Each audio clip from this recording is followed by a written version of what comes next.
Okay, ito namang ano natin, yung set natin na. Okay, puro ANZ yung mga piplex natin. Okay, bali, ito. May kasamang 0.23. May bala, may BB loader. Siyempre may green gas na 12.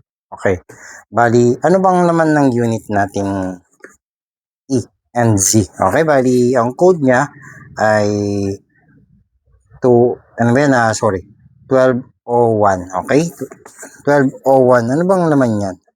Okay, ito, ipiplex na natin yung code ng ating unit. Okay, bali, siyempre, may manual yan ha.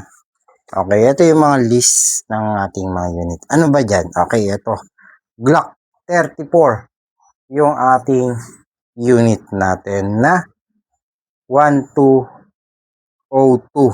Okay, Glock, John Wick to. John Wick Tactical. Okay, sige, i-flex na natin. Ito yung unit natin. Okay, ewan ko bakit may mga sticker to. Di ko lang sure. Ayun na siguro magtatanggal. Okay, tanggalin natin. For ano yan, kasi ewan ko lang kung baka hindi na sila na ganun ng license. Okay, ganun lang naman yan siguro. Okay, yung barrel nito ay metal. Metal.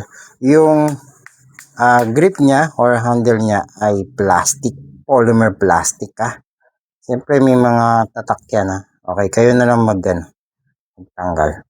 Siyempre yung ano natin, yung magazine nito, ang capacity ng magazine natin ay 20 pieces na bullet.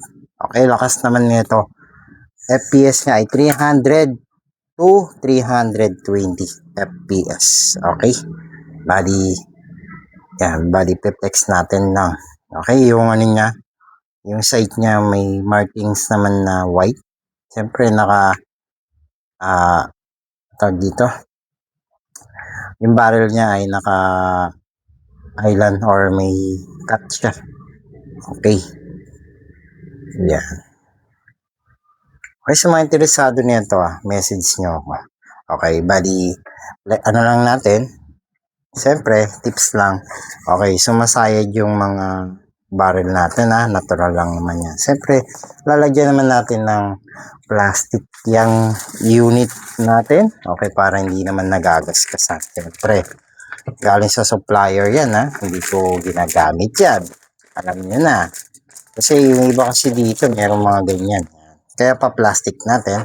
Siyempre, lalagay natin yung Okay, sa mga interesado nito, basta mong command ipopost to, i-PM nyo lang ako. Mag-ano kayo ng details at may ipopost naman ako ng mga information.